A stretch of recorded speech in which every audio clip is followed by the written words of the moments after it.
ओम शांति 8-3-25 मिठे बच्चे रूहानी सेवा करी निजर एवं अन्य मानकर कल्याण कर बाबा प्रति सच्चा हृदयर स्नेह रख तेबे बाबा हृदय स्थान मिल जाव। प्रश्न देही अभिमानी हेबार परिश्रम कि माने करिवे? देही अभिमानी आत्मार लक्षण मान सुनाओ। उत्तर जो मानकर पाठपढ़ा प्रति एवं बाबा प्रति अटूट स्नेह रही से देह अभिमानी होगापाई परिश्रम करें। से मानकर स्वभाव बहुत शीतल हो क्या सहित अधिक कथबार्ता करुनथिबे। से मानकर बाबा सहित स्नेह रही चालीचलन बहुत रयाल हो। से भितर निशा रही जे आमको भगवान पाठ पढ़ाऊँ आम तर संतान से बहुत सुखदायी होते और प्रत्येक पादे श्रीमत आधार रे चलुथिबे। ओम शांति संतान मानकु सेवा समाचार मध्य शुणा दरकार। पुणी जो मुख्य सेवाधारी महारथी अच्छा से राय देवा उचित। बाबा जानी सर्वेश्वर बोलू संतान मानक ही विचार सागर मंथन चलो। मेला बा प्रदर्शनी उद्घाटन क्या द्वारा कराइबा क्यों क्यों पॉइंट्स अन्य मानक शुणाइबा दरकार। जदि शंकराचार्य आज तुमर यही कथा को बुझीजे तेरे कहे एमानकर ज्ञान तो बहुत उच्च तेणु एमानकर शिक्षादाता मध्य के तीक्ष्ण ज्ञानी जना पड़ुंट। भगवान पाठ पढ़ाऊँ एक कथा तो से मानवे ना। तेणु प्रदर्शनी आदि उद्घाटन करने जो मैंने आसुँच से कौन कौन बुझाऊँ से समाचार समस्त को बताइबा दरकार अथवा टेपर संक्षिप्त रेकर्ड करने दरकार। जेपरी गंगे दादी शंकराचार्य को बुझाई सेपरी सर्वेश्वर बोलू संतान माने तो बाबा हृदय बसी था।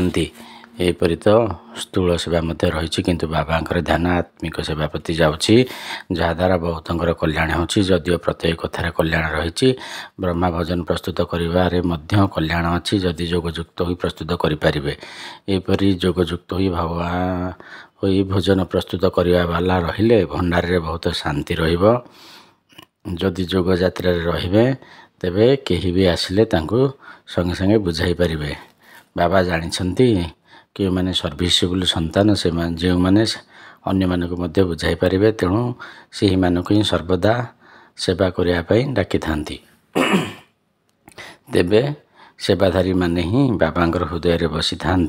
बाबा समस्त ध्यान सेवाधारी संतान मान आड़ को ही जाए। कई तो सम्मुखें मुरली शुणुले भी किसी भी बुझीपार ना धारणा होना कहीं अधाकल्प देह अभिमान रूपी बीमारी बहुत शक्तिशाली हो जाए। समाप्त करने बहुत अल्प अच्छा जो मैंने भल भाव पुरुषार्थ कर बहुत द्वारा देह अभिमानी होबार परिश्रम हो पारना।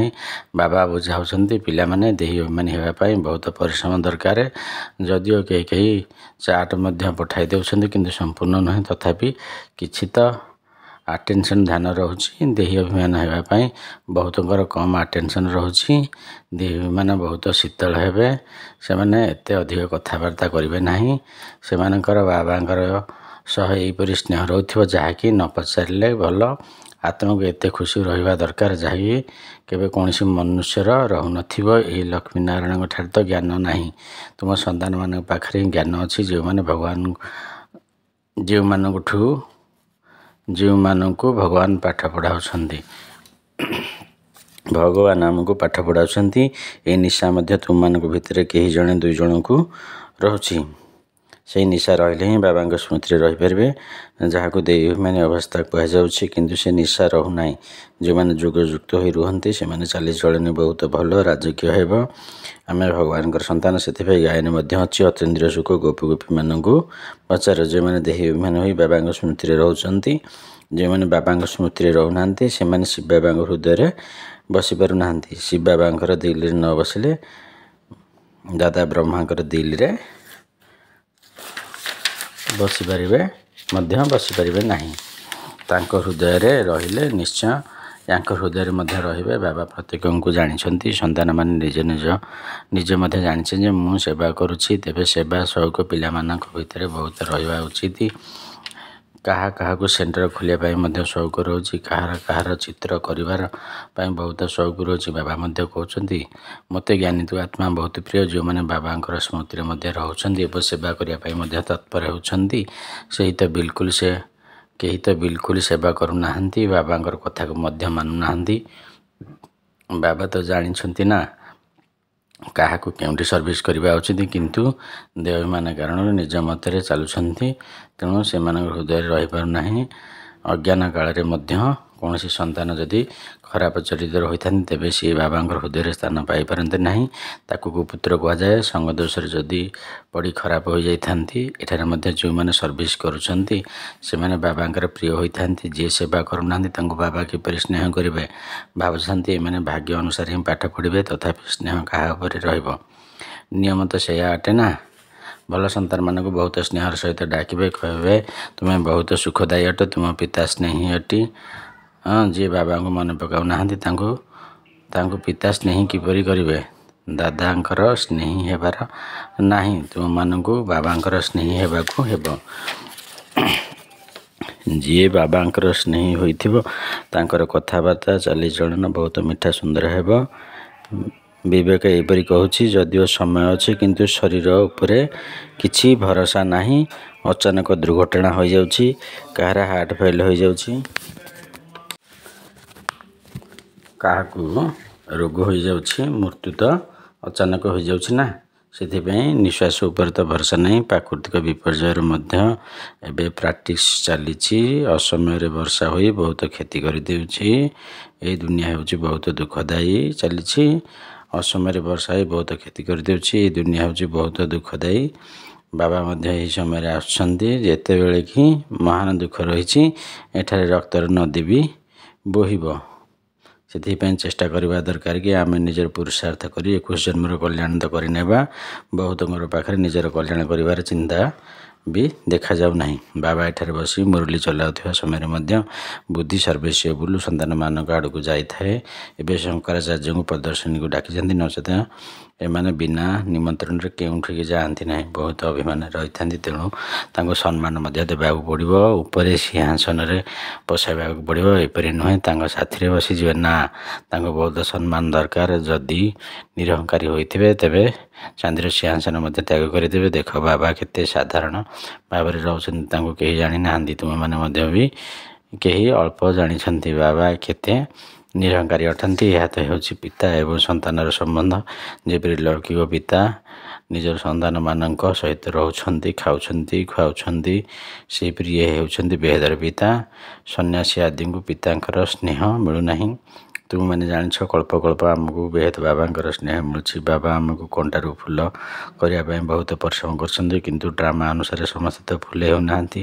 ଆଜି ବହୁତ ଭଲ, ବହୁତ ଖରାପ ଚଳଣି ହୋଇଯାଇଛି। ଆଜ୍ଞାର ଉଲ୍ଲଂଘନ କରୁଛନ୍ତି। ଈଶ୍ୱରଙ୍କର ମତରେ ଯଦି ନ ଚାଲିବେ ତେବେ ତାଙ୍କର ଅବସ୍ଥା କ'ଣ ହେବ? ଉଚ୍ଚରୁ ଉଚ୍ଚ ହେଉଛନ୍ତି ଏକମାତ୍ର ବାବା, ଆଉ କେହି ନୁହନ୍ତି। ଯଦି ଦେବତାମାନଙ୍କର ଚିତ୍ରମାନଙ୍କ ଦେଖାଯିବ ତେବେ ଏହି ଲକ୍ଷ୍ମୀନାରାୟଣ ହିଁ ଉଚ୍ଚରୁ ଉଚ୍ଚ ଅଟନ୍ତି। କିନ୍ତୁ ମନୁଷ୍ୟ ଏକଥା ମଧ୍ୟ ଜାଣିନାହାନ୍ତି ଯେ ଏମାନଙ୍କୁ ଏପରି କିଏ କରିଛନ୍ତି। ବାବା ତୁମ ସନ୍ତାନମାନଙ୍କୁ ରଚୟିତା ଏବଂ ରଚନାର ଜ୍ଞାନ ଭଲ ଭାବରେ ବସି ବୁଝାଉଛନ୍ତି। ଏବେ ତୁମମାନଙ୍କୁ ତ ତୁମର ଶାନ୍ତିଧାମ ସୁଖଧାମ ହିଁ ସ୍ମୃତିରେ ରହୁଛି। ଭଲ ସେବାଧାରୀମାନଙ୍କର ନାମ ମଧ୍ୟ ସ୍ମୃତିରେ ଆସିଯାଉଛ। ନିଶ୍ଚୟ ଯିଏ ବାବାଙ୍କର ଆଜ୍ଞାକାରୀ ସନ୍ତାନ ହୋଇଥିବେ ତାଙ୍କ ଆଡ଼କୁ ହିଁ ମନ ଯିବ। ବେହେଦର ବାବା ଥରେ ମାତ୍ର ଆସୁଛନ୍ତି। ଲୌକିକ ପିତା ତ ଜନ୍ମ ଜନ୍ମାନ୍ତର ମିଳୁଛନ୍ତି, ସତ୍ୟ ଯୁଗରେ ମଧ୍ୟ ମିଳିବେ, କିନ୍ତୁ ସେଠାରେ ଏହି ବାବା ମିଳିବେ ନାହିଁ। ଏହି ପାଠପଢ଼ା ଦ୍ୱାରା ତୁମେ ଉଚ୍ଚ ପଦ ପାଉଛ। ଏହା ମଧ୍ୟ ତୁମ ସନ୍ତାନମାନେ ହିଁ ଜାଣିଛ ଯେ ଆମେ ନୂଆ ଦୁନିଆ ପାଇଁ ବାବାଙ୍କ ପାଖରେ ପାଠ ପଢ଼ୁଛୁ। ଏକଥା ବୁଦ୍ଧିରେ ରହିବା ଦରକାର ଏବଂ ଏହା ବହୁତ ସହଜ ମଧ୍ୟ। ଧରିନିଅ ବାବା ଖେଳୁଛନ୍ତି, ସେହି ସମୟରେ ହଠାତ୍ କେହି ଜଣେ ଆସିଗଲେ ତେବେ ବାବା ସଙ୍ଗେ ସଙ୍ଗେ ସେଠାରେ ତାଙ୍କୁ ଜ୍ଞାନ ଦେବାରେ ଲାଗିଥାନ୍ତି ଯେ ବେହେଦର ବାବାଙ୍କୁ ଜାଣିଛ, ବାବା ଆସିଛନ୍ତି ପୁରୁଣା ଦୁନିଆକୁ ନୂଆ କରିବା ପାଇଁ, ସେଥିପାଇଁ ରାଜଯୋଗ ଶିଖାଉଛନ୍ତି। ତେବେ ଏହି ଶିକ୍ଷା ଭାରତବାସୀଙ୍କୁ ହିଁ ଦେବାକୁ ହେବ। ଭାରତ ହିଁ ସ୍ୱର୍ଗ ଥିଲା, ଯେଉଁଠାରେ ଏହି ଦେବୀ ଦେବତା ମାନଙ୍କର ରାଜ୍ୟ ଥିଲା। ଏବେ ତ ନର୍କ ଅଟେ, ଏହି ନର୍କକୁ ପୁଣି ସ୍ୱର୍ଗ ବାବା ହିଁ କରିବେ। ଏହିପରି ମୁଖ୍ୟ କଥା ସବୁ ମନେ ପକାଇ କେହି ବି ଆସିଲେ ତାଙ୍କୁ ବସି ବୁଝାଅ, ତେବେ ସେମାନେ ବହୁତ ଖୁସି ହୋଇଯିବେ। କେବଳ କୁହ ବାବା ଆସିଛନ୍ତି। ଏହା ସେହି ମହାଭାରତ ଲଢ଼େଇ ଯାହାକି ଗାୟନ ଗୀତାରେ କରାଯାଇଛି। ଗୀତାର ଭଗବାନ ଆସିଥିଲେ, ଗୀତା ଶୁଣାଇଥିଲେ କାହିଁକି? ମନୁଷ୍ୟମାନଙ୍କୁ ଦେବତା କରିବା ପାଇଁ। ବାବା କହୁଛନ୍ତି କେବଳ ମୋତେ ଏବଂ ବର୍ଷାକୁ ମନେ ପକାଏ, ଏହା ଦୁଃଖଦାମ ଅଟେ। ଏତିକି କଥା ବୁଦ୍ଧିରେ ରହିଲେ ମଧ୍ୟ ଖୁସି ରହିବା। ଆମେ ଆତ୍ମା ବାବାଙ୍କ ସହିତ ଶାନ୍ତିଧାମକୁ ଯିବୁ। ପୁଣି ସେଠାରୁ ପାଠ କରିବା ପାଇଁ ପ୍ରଥମେ ସୁଖଧାମକୁ ଆସିବୁ। ଯେପରି କଲେଜର ବିଦ୍ୟାର୍ଥୀମାନେ ଭାବିଥାନ୍ତି ଆମେ ଏହି ପାଠ ପଢ଼ୁଛୁ, ପୁଣି ଏପରି ହେବୁ, ବାରିଷ୍ଟର ହେବୁ ଅଥବା ପୁଲିସ ସୁପରିଟେଣ୍ଡେଣ୍ଟ ହେବୁ, ଏତେ ପଇସା ରୋଜଗାର କରିବୁ। ତାଙ୍କର ଖୁସିର ପାରଦ ଚଢ଼ି ରହିଥାଏ। ତୁମ ସନ୍ତାନମାନଙ୍କ ମଧ୍ୟ ଏହି ଖୁସି ରହିବା ଦରକାର। ଆମେ ବେହେଦର ବାବାଙ୍କ ଠାରୁ ଏହି ବର୍ଷା ପାଉଛୁ, ପୁଣି ଆମେ ସ୍ୱର୍ଗରେ ନିଜର ମହଲ ତିଆରି କରିବୁ। ସାରାଦିନ ବୁଦ୍ଧିରେ ଏହି ଚିନ୍ତାରେ ରହିଲେ ଖୁସି ବି ରହିବ। ନିଜର ଏବଂ ଅନ୍ୟମାନଙ୍କର ମଧ୍ୟ କଲ୍ୟାଣ କରିପାରିବ। ଯେଉଁ ପିଲାମାନଙ୍କ ପାଖରେ ଜ୍ଞାନ ଧନ ରହିଛି ତାଙ୍କର କର୍ତ୍ତବ୍ୟ ହେଉଛି ଦାନ କରିବା। ଯଦି ଧନ ଅଛି ଦାନ କରୁନାହାନ୍ତି ତେବେ ତାଙ୍କୁ ଅଲକ୍ଷଣ କୁହାଯିବ। ତାଙ୍କ ପାଖରେ ଧନ ଥାଇ ମଧ୍ୟ ନଥିବା ସଙ୍ଗେ ସମାନ। ଯଦି ଧ୍ୟାନ ଥିବ ତେବେ ନିଶ୍ଚୟ ଦାନ କରିବା ଦରକାର। ଯେଉଁମାନେ ଭଲ ଭଲ ମହାରଥୀ ସନ୍ତାନ ଅଛନ୍ତି ସେମାନେ ସର୍ବଦା ବାବାଙ୍କର ହୃଦୟରେ ବସି ରହିଛନ୍ତି। କାହା କାହା ପାଇଁ ଚିନ୍ତା ରହୁଛି ଇଏ ବୋଧହୁଏ ଭାଙ୍ଗି ପଡ଼ିବେ। ପରିବେଶ ସେହିପରି ଅଟେ। ଦେହର ଅହଙ୍କାର ବହୁତ ବଢ଼ି ଚାଲିଥାଏ। ଏପରି ଜଣାଯାଉ ଯେଉଁ କୌଣସି ସମୟରେ ମଧ୍ୟ ହାତ ଛାଡ଼ି ଦେଇ ଯାଇ ନିଜ ଘରେ ରହିବେ। ଯଦିଓ ମୁରଲି ବହୁତ ଭଲ ଚଲାଉଛନ୍ତି କିନ୍ତୁ ଦେହ ଅଭିମାନ ବହୁତ ଅଛି। ବାବା ଟିକିଏ ବି ସାବଧାନ ଦେଲେ ତୁରନ୍ତ ଭାଙ୍ଗି ପଡ଼ିବେ। ନଚେତ ଗାୟନ ଅଛି, ପ୍ୟାର କରୋ ଚାହେ ଠୁକରାଓ। ଏଠାରେ ବାବା ଠିକ୍ କଥା କହୁଛନ୍ତି, ତଥାପି ମଧ୍ୟ ରାଗି ଯାଉଛନ୍ତି। ଏପରି ସନ୍ତାନ ମଧ୍ୟ ଅଛନ୍ତି। କେହି ତ ଭିତରେ ବହୁତ ଧନ୍ୟବାଦ କରୁଛନ୍ତି, କେହି ଭିତରେ ଜଳି ମରୁଛନ୍ତି। ମାୟାର ଦେହ ଅଭିମାନ ବହୁତ ଅଛି। ଏପରି କେତେକ ସନ୍ତାନ ମଧ୍ୟ ଅଛନ୍ତି ଯିଏକି ମୁରଲି ଶୁଣୁନାହାନ୍ତି, ଆଉ କେହି ମୁରଲି ବିନା ରହିପାରୁନାହାନ୍ତି, ମୁରଲି ପଢ଼ୁନାହାନ୍ତି। ନିଜ ଜିଦ୍ରେ ଅଛନ୍ତି କି ଆମ ପାଖରେ ତ ବହୁତ ଜ୍ଞାନ ଅଛି କିନ୍ତୁ ବାସ୍ତବରେ କିଛି ଜ୍ଞାନ ନାହିଁ। ତେଣୁ ଯେଉଁଠାରେ ଶଙ୍କରାଚାର୍ଯ୍ୟ ଆଜି ପ୍ରଦର୍ଶନକୁ ଆସୁଛନ୍ତି, ସର୍ଭିସ ଭଲ ହେଉଛି, ତେବେ ସେହି ସମାଚାର ସମସ୍ତଙ୍କ ନିକଟକୁ ପଠାଇଦେବା ଦରକାର, ଯାହାଦ୍ୱାରା ସମସ୍ତଙ୍କୁ ଜଣା ପଡ଼ିଯାଉ କି କିପରି ସର୍ଭିସ ହେଲା। ତେବେ ସେମାନେ ମଧ୍ୟ ଶିଖିବେ। ଯାହାଙ୍କର ଏପରି ସେବା କରିବା ପାଇଁ ବିଚାର ଆସୁଛି ତାଙ୍କୁ ହିଁ ବାସ୍ ସର୍ଭିସ ଭୁଲ ବୋଲି ଭାବିବେ। ସେବାରେ କେବେ ଥକିଯିବା ଉଚିତ ନୁହେଁ। ତେବେ ଏହା ତ ବହୁତଙ୍କର କଲ୍ୟାଣ କରିବା ହେଲା ନା। ବାବାଙ୍କୁ ତ ଏହି ଚିନ୍ତା ରହୁଛି ସମସ୍ତଙ୍କୁ ଜ୍ଞାନ ମିଳୁ, ସନ୍ତାନମାନଙ୍କର ମଧ୍ୟ ଉନ୍ନତି ହେଉ। ବାବା ପ୍ରତିଦିନ ମୁରଲୀର ବୁଝାଉଛନ୍ତି। ଏହି ରୁହାନୀ ସର୍ଭିସ ହେଉଛି ମୁଖ୍ୟ। ଶୁଣାଇବାର ସଉକ ମଧ୍ୟ ରହିବା ଦରକାର। ବ୍ୟାଜ ଲଗାଇ ସବୁଦିନ ମନ୍ଦିରକୁ ଯାଇ ବୁଝାଅ ଏମାନେ ଲକ୍ଷ୍ମୀନାରାୟଣ କେମିତି ହେଲେ, ଏମାନେ ପୁଣି କେଉଁଆଡ଼େ ଗଲେ, କିପରି ରାଜ୍ୟ ଭାଗ୍ୟ ପାଇଲେ। ମନ୍ଦିର ଦ୍ୱାରରେ ଯାଇ ବସ, କେହି ବି ଆସିଲେ କୁହ ଏହି ଲକ୍ଷ୍ମୀନାରାୟଣ କିଏ, ଏମାନଙ୍କର ଭାରତରେ କେତେ ରାଜ୍ୟ ଥିଲା, କାହାଣୀ ଅଛି। ହନୁମାନ ମଧ୍ୟ ଯାଇ ଜୋତା ରଖିବା ସ୍ଥାନରେ ବସୁଥିଲା ନା, ତାର ରହସ୍ୟ ମଧ୍ୟ ରହିଛି। ଦୟା ଲାଗୁଛି। ବାବା ସର୍ଭିସର ବହୁତ ଉପାୟ ବତାଉଛନ୍ତି କିନ୍ତୁ କେହି ବହୁତ କଷ୍ଟରେ କାର୍ଯ୍ୟକାରୀ କରୁଛନ୍ତି। ସର୍ଭିସ ବହୁତ ଅଛି। ତୁମମାନଙ୍କୁ ଅନ୍ଧମାନଙ୍କର ବାଡ଼ି ହେବାକୁ ପଡ଼ିବ। ଯିଏ ସର୍ଭିସ କରୁନାହାନ୍ତି, ଯେଉଁମାନଙ୍କର ବୁଦ୍ଧି ସ୍ୱଚ୍ଛ ରହୁନାହିଁ, ତେବେ ସେମାନଙ୍କର ଧାରଣା ହେଉନାହିଁ।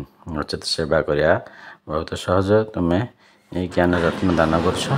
ଯଦି କେହି ସାହୁକାର ଆସୁଛନ୍ତି ତେବେ ତାଙ୍କୁ କୁହ ଆମେ ଏହି ଉପହାର ଆପଣଙ୍କୁ ଦେଉଛୁ, ଏହାର ଅର୍ଥ ମଧ୍ୟ ଆପଣଙ୍କୁ ବୁଝାଉଛୁ। ବାବା ଏହି ବ୍ୟାଜରେ ବହୁତ ଆଦର ରଖୁଛନ୍ତି।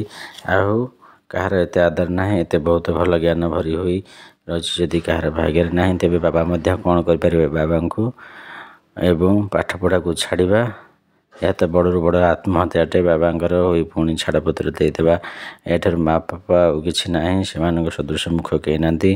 ସନ୍ତାନମାନଙ୍କୁ ଶ୍ରୀମତରେ ଚାଲିବା ଉଚିତ ନା। ତୁମର ବୁଦ୍ଧିରେ ଅଛି ଯେ ଆମେ ବିଶ୍ୱର ମାଲିକ ହେବୁ, ଏହା କୌଣସି କମ୍ କଥା ନୁହେଁ। ଯେତେ ଯୋଗଯୁକ୍ତ ହୋଇ ରହିବ ସେତେ ଖୁସି ମଧ୍ୟ ରହିବ। ଯୋଗଯୁକ୍ତ ହୋଇ ନ ରହିଲେ ପାପ ଭସ୍ମ ହେବ ନାହିଁ।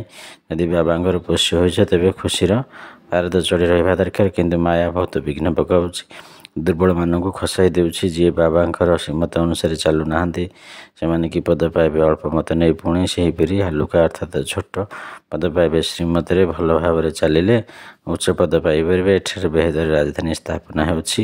ଏଥିରେ ଖର୍ଚ୍ଚ ଆଦିର ମଧ୍ୟ କିଛି କଥା ନାହିଁ। କୁମାରୀମାନେ ଆସୁଛନ୍ତି, ନିଜେ ଶିଖି ପୁଣି ବହୁତଙ୍କୁ ନିଜ ସମାନ କରୁଛନ୍ତି।